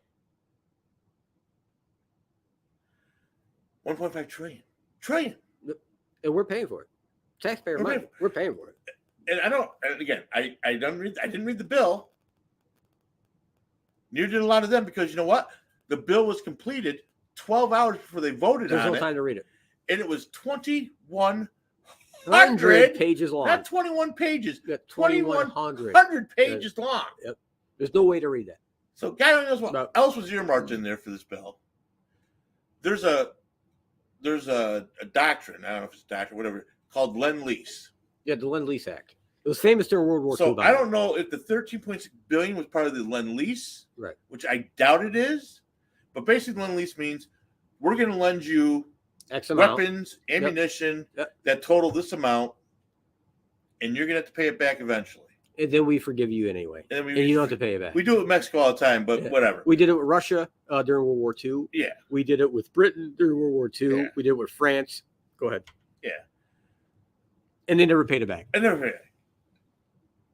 I just completely. The House passed this bill last night. I'm like, what? And this is what. And this is going to drive. It's not Putin at this point. This is us. This is us digging our own grave. And this is what Trump was getting at when he kept saying, and he wasn't really going to pull out of NATO. And this is what drives me nuts, because CNN will just keep playing this shit. He was trying to get the European nations to pay their fair share. The 3% that they're supposed to hit, and they weren't. Some were paying not even 1% what they're supposed to be paying. And Trump was saying, why should the American people keep paying for this? And so many people I know who have their master's degree and shit, or their bachelor's, they're very intelligent people, but they hate Trump so much. We get rid of the hate. They can't see what he was trying to do. And I'm like, how can you not see this? You're highly educated. You understand math. So how can you not see what he was trying to do? You're stupid in a lot of ways. I don't know what else to say to you at this point. Again, I'm not defending Trump. He did a lot of things that I did not agree with, but at the same time, he did a lot of things that were actually really right on. He put NATO and European nations on alert that, hey, you need to pay your fair share. And now what's happening? Now they're all gunning up because Trump was right. Oh, yeah. Everyone's like, well, Trump did this, and, he was friends with Putin. That's why Putin didn't invade then. I'm like, no, because Putin understood Trump. When Xi came from China, came to the White House, what did Trump do that very day? That very day, he launched 52 fucking, Tomahawk missiles into fucking Syria.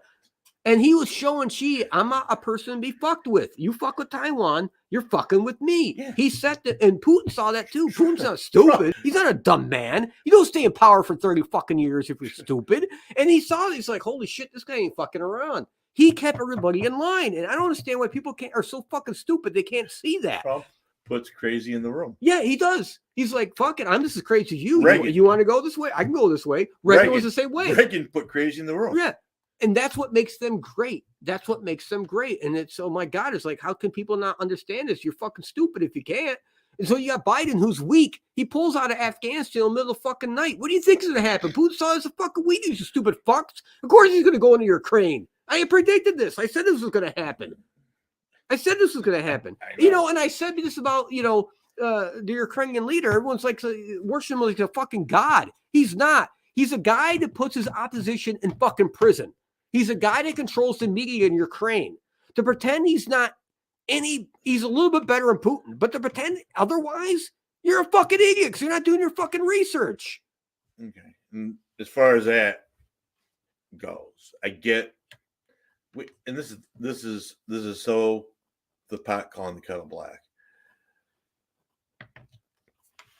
I get we initially, and they still are, list Ukraine as a corrupt government. Yeah.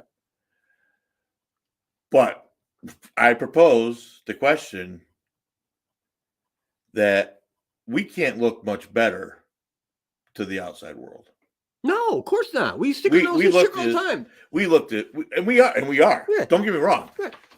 Our politicians, 99% of them are corrupt as corrupt can get. And our government is corrupt as corrupt can get. And that's what scared them. And I think, that's what scared them though about when they on January 6th. Yeah, that's what scared them all. They were running like fucking rats. I'll tell you why they were running like rats and why they're so vindictive now, because they know the American people are waking up. A vast majority of people are waking up, and they see these politicians as fucking rats, and they were afraid that they're going to have their heads mounted on spikes lining the road to the Capitol. That's what these little fuckers are worried about.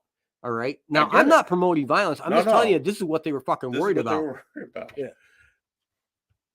So I think it's, and I say this out there that our politicians are hypocritical, but to sit there and give the Ukraine crap for being a corrupt government when we're actually probably no better or probably worse. We don't put our political opposition in prison. We just get our media to destroy their life. Right. Speaking of media and destroying lives, the Chinese have proposed a law punishing citizens for not promoting the invasion of Taiwan. Yep. Russia is sentencing their people to jail if they call what's going on in Ukraine a war and not an invasion or whatever. A military operation. Special military operation. Yeah. That's what they're worried about. Whatever. Now Russia's big thing is that they claim they have found documents in Ukrainian labs that Americans were making biological weapons in the Ukraine. You know what? Hey, wait. I'm going to back up. I'm not going to laugh at that because the CIA does a lot of stupid shit, folks. We've exposed it on the show. I've been able to prove it to you through the Freedom of Information Act. There's no way. So you can't say it's not possible. I'm not saying it is. I'm not saying it did happen. But to pretend it couldn't happen, you're an idiot.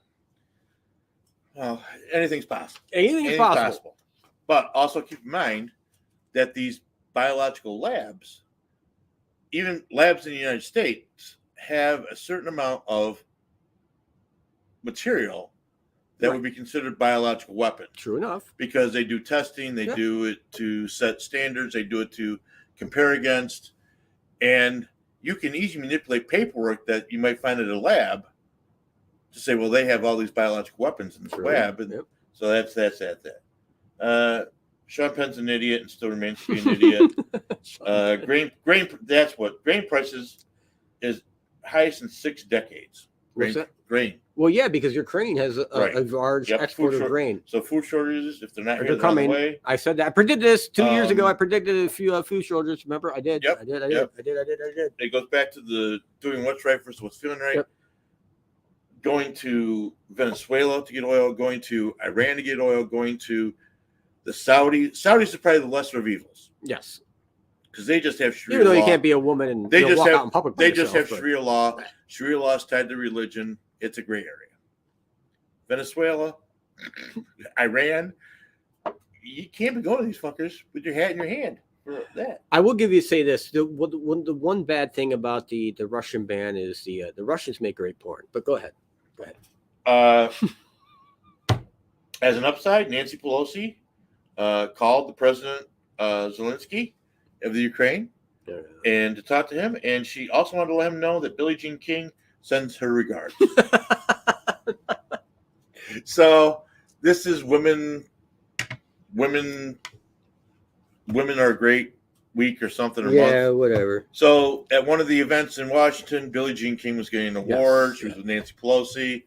Billie Jean King, just off the cuff, said, "Hey, let President Zelensky know that I wish him the best and support him." And Nancy Pelosi actually adds that to her conversation, like it was something important that this guy needed to hear. To trudge on. His bombs are dropping around his fucking building, and people are trying to assassinate his ass. Billie Jean King's got my back. I'm happy. Thank you, Billie Jean King. Senator Marisha Blackburn is calling for Operation Warp Speed for energy. So they need to, Trump coin that thing. Trumpet. They put out the lie, no domestic production can reduce the gas price. We already talked. Yep. That's bullshit. Yep. Just the mention that we're going to do it is going to drop the price. Yep. Just so you know where the first couple trillion went, that was all part of the coronavirus thing. DC spent $3 million of their coronavirus money to make the Black Lives Matter. Start my Ubonics. Matter Plaza a permanent thing. $3 million of that money, coronavirus money. Anyways, and probably the most funniest thing, just when you think it can't get the race card played, it gets played. So the International Press Association has made a point to point out that the only reason that we even give two rats' asses about the Ukraine conflict is that they are white Christian people. that this conflict is a racist conflict. We are racist for helping them. That there are just as many people on the African continent that are in these similar kind of conflicts. They're not similar. Killing each other. Not similar. Killing each other. And we do nothing. We don't care. We don't talk about it. We don't publicize it. Sean Penn isn't in Africa making a movie about it. Nancy Pelosi and Billie Jean King aren't making telephone calls and having charity tennis tournaments for these people. It's not the same thing. It's because we're racist. No. This war is a racist war. All right. I'm just saying. Right. No, I get where you're coming from. I understand. We need to have more black people in Ukraine fighting this war. Well, avoid the whole racist perception. Right. No, we do. But here's the misconception of whoever's saying this bullshit is it's tribal warfare in Africa. It's tribe against tribe, and it's what it boils down to. Who's going to control what? This is not the Russians. It's not us taking over countries in Africa. That's it's not apples to apples in any stretch of the fucking administration. And this is what drives you nuts. I mean, like, people today should be intelligent enough to do their own research and research this shit. Why they don't, I can't understand it. They tune in to CNN, and frankly, Fox is wrong about a lot of shit too. They'll tune into that, and it's so much of it's wrong. It's mind blowing. It's just absolutely mind blowing how much information is just completely wrong or false. And in the fog of war, that happens. You're going to get disinformation. You're going to get misinformation. It's just part of, unfortunately, how things roll. I'm going to stick to my prediction that Putin will have to pull back. There's no way, none at whatsoever, that he can continue this. He's going to have, regardless of what you hear, he's going to have to pull back. He'll keep some of it, but he's not going to keep a large chunk of it. And that's just the reality of the situation. He does not have the manpower. He doesn't have the military. And he doesn't have the resources in order to make this happen the way he thinks he will. And that stark reality is already staring him in the face. We're 15 or 16 days into this invasion, and it's not It's not going the way he thought at all. Definitely not going the way he At thought. all. Not even a little bit. He thought they were going to fold. He was really under the impression this was the same military he faced, 5, 6, 7 years ago. Yeah. This is a completely different military, much upgraded, and the citizens they're willing to die for every square inch of the fucking land. It's just not the same thing. And I said before, if he tries to occupy the country, you will see women, you will see, running into barracks with bombs attached to them. I mean, just like the shit you saw in Vietnam. This is not going to end. It's going to be Afghanistan all over again for the Russians. Yeah. It can't last. It can't last. I don't think it can either, but just the meantime. What else we got tonight? I think that's all we really have. There was a poll. There was a poll done. If this were to be, if the shoe was on the other foot and this was going on in the United States. Oh, the Republicans versus the Democrats. What would happen? I saw this. And basically, half or 60% of the Democrats would be out of here. Yeah, 60% of Democrats would run. They'd be cut and run. And they would leave the Republicans and the independents to fire up our electronic tanks. And nearly 70% of the Republicans would stay and fight? Wasn't it close to 70%? 68%. Something like that. Yeah, it would stay and fight. And that's the difference. That's the difference. Again, I'm not even a Republican. I used to be a Democrat. I worked on 2 Democratic national campaigns for president. I was a big Democratic supporter, but the Democratic Party today, and I keep trying to drive this to the old timers, this is not the same party you were part of. Not even close. It's been hijacked by these, I don't know what the hell to even call them at this point. They're the little Nazi wannabes. They say they want to fight Nazism, but they're employing the same tactics the Nazis use. No, the Antifa? Yeah, this is what your party's been hijacked. You're not Democrats anymore. I don't know what to tell you. Go independent, because the Democratic Party that you were used to growing up 20 years ago is not the same Democratic Party it is today. They're weak. They're extremist, and quite frankly, they could be very dangerous in the long run. For not just security of the United States, but the entire world. So, keep in mind that only 25% of the population have the guns. Right. But I'm glad the other 50% are going to stay and help fight. Because why? Because we have as many guns in this country as we have people. Yep. Men, women, and children, newborns. Yep. So, I'm just saying. I know I wouldn't last long in the fight, but I will defend 47 Street. I won't say the name. Street the best I can.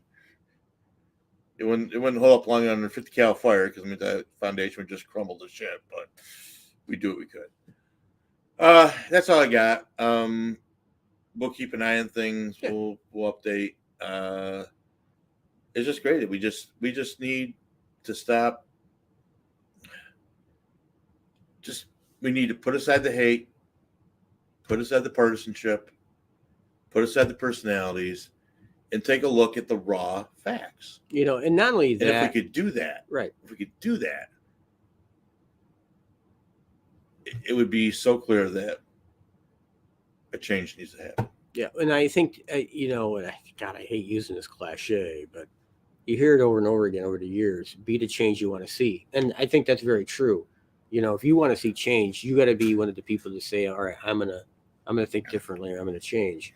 I think that's a big part of it. I'm all for clean energy, and I said before, the way we're going about it is just dead wrong. What we need to do is hybrid systems. They're almost zero emission vehicles. Okay, you still got to use oil regardless. You make car batteries or hybrid vehicles. You're going to use the same amount of oil, so it doesn't really matter on that aspect. And you're only gaining a very small percentage by going all electric.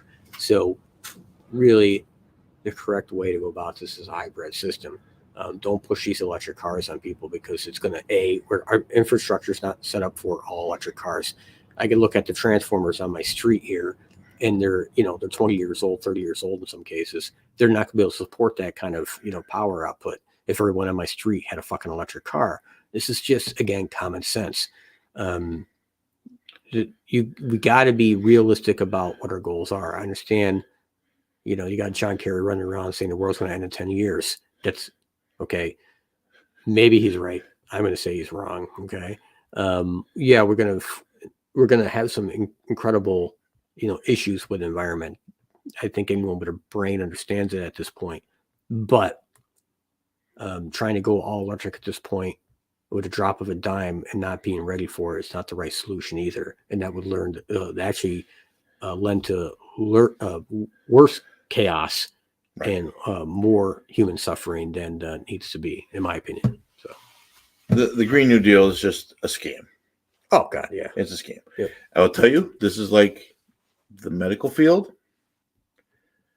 I would almost guarantee you, to the best I can, that not only do we have the technology and the capabilities to eliminate 90% of our medical conditions that are killing our population, but I think we have the technology to eliminate our need for energy the way we do it now. True. And it's not solar, it's not when it's something else that is sitting in a patent office in a black site someplace. Black site. That we could change things tomorrow. Yep. Except it would crash our system so bad. Not only that, it would not just crash the system. There's a multi-layer, and we'll have to get into this some night, energy, but it's multi-layer. So yes, it would crash the system because if you don't need gas anymore, you don't need people pumping oil more. You don't need people working at the gas station more. You don't need people making oil for your cars it's a anymore. huge ripple. It's just a ripple. It's just across the whole fucking spectrum and destroy the entire world economy. But not only that, there's a lot of people who are tied up in all that money. Oil related that would lose hugely. And it's a small percentage of people really, when you think about it in the grand scheme of things. These are the people that really control things. You know, you can, like Russia, Putin is going to be forced to stop the war by the people that really own the money over there. Or he's going to be taken out by the people that really have the money. One of the two. But this will be stopped by them.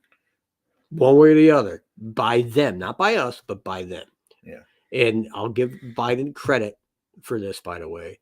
Again, as I said, the no-fly zone would definitely lead to World War III, nuclear annihilation. You know, if you ever did watch a video online at the percentages or played a video game with nuclear annihilation involved, you'll see the numbers. And it's not actually the initial blast to kill so many. It's the radiation effect after the fact. You know, a month, 2 months later, in the nuclear winter, where the sun is blocked out, mass starvation, very small percentage of humankind would survive. So people need to realize that. So Biden's doing the right thing. I'll give him credit there. I'm not going to bash the guy when he's doing the right thing because he's doing the right thing about this anyway. So, yeah.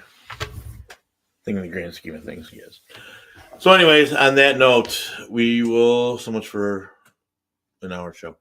We will see you next week. Yes, I have no idea what we're going to talk about. We'll figure that out and we'll post it. Arnett, appreciate you being here. Appreciate you stopping in. I'm not sure if one even dropped in, but we had fun regardless. Can I say the last word? Absolutely. Again, as always, keep watching the skies.